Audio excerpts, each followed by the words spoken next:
XM Pro 2 registrasiya o'tish uchun videodagi kommentariyaga kiramiz. Bu yerda men zakrepi chiqib qo'yaman. Shu ссылкаdan registratsiyani o'tishimiz kerak. Chrome, Safari farqi yo'q. Mana birinchisi получите свой bonus debdi. O'qib chiqish lazım u kun. O'qib chiqmasa lazımmaydi. Начать торговля degan joyga bosamiz mana foraga. Bu usti bu yerda O'zbekistonni tanlaymiz. Bu yerda pochtamizni kiritishimiz kerak. Pochtamizni kirgizamiz. Bu yerda parol o'ylab topishimiz kerak. Parol o'ylab topamiz. Bu yerdan ya ptichkani bosib registratsiyani o'tamiz. Endi esa elektron pochtangizga SMS yuboradi. Shu pochtaga kelgan xabardan hozir ko'rsatib o'taman. Mana подтвердить adres elektron pochtaga bosamiz.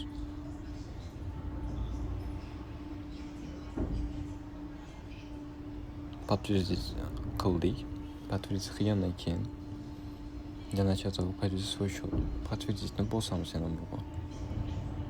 Bu yerdan nomerimizni yozamiz. Önümüzge SMS keladi. SMS kirganimizdan keyin ismimizni yozishimiz kerak. Masalan, Shokar. Bu ochiqamizni kiritmasa ham bo'ladi. Familiyamizni yozamiz, masalan, Medif bo'lsa. Tug'ilgan sanamizni yozishimiz kerak bo'ladi. Masalan, 07 birinchi yil yozish kerak ekan, masalan, 2005 07 07. Keyin adresni yozamiz.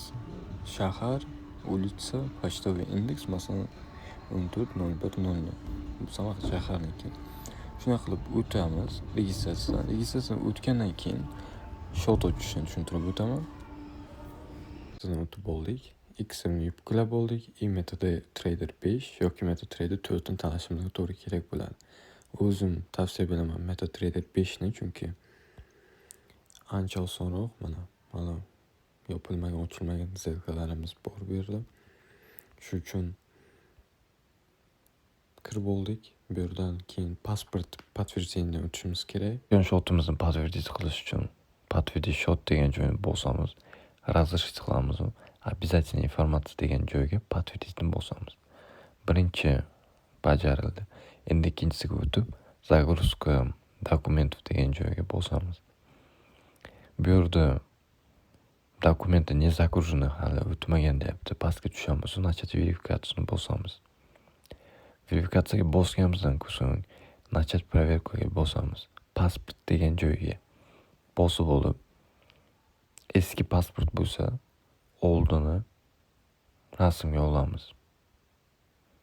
Oldin rasmga olgandan so'ng bizni yuzimizni Face ID'dan o'tkazishni so'rab o'tadi. Shotni qanday o'laymiz? Masalan,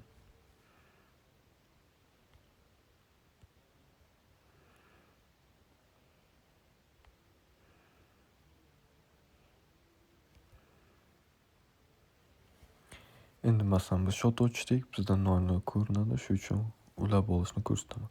My shot degan joyga bosamiz. Bu yerda pastida server degan narsani mana kopirib olamiz. MetaTrader 5 ga kiramiz. Pastda настройки degan joy bor. Настройкиga bosamiz. Pluschani bosib, bu yerda shu kopirib qilgan narsamizni shunday qo'yamiz. Tamam.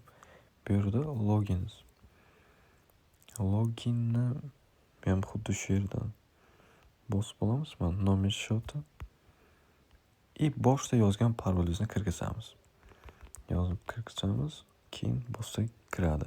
Hisob to'ldirish uchun yana XM ga qaytamiz. Пополнить счет degan joy bor. Mana пополнить счет.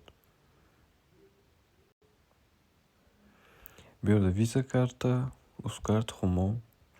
O'zim tavsiya qilaman Visadan to'ldirishni, agar Humoda bo'lsa undan ham yaxshi. Visada chunki eng minimalni boshiga menimcha $5 edi. Hozir minimalni $15 bo'lgan. $15 kirgizamiz.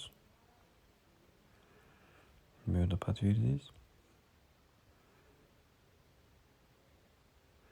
Bu yerda karta raqamini yozasiz. Hamda qachongacha amal qiladi и CV kodini. Keyin kimga karta tegishli.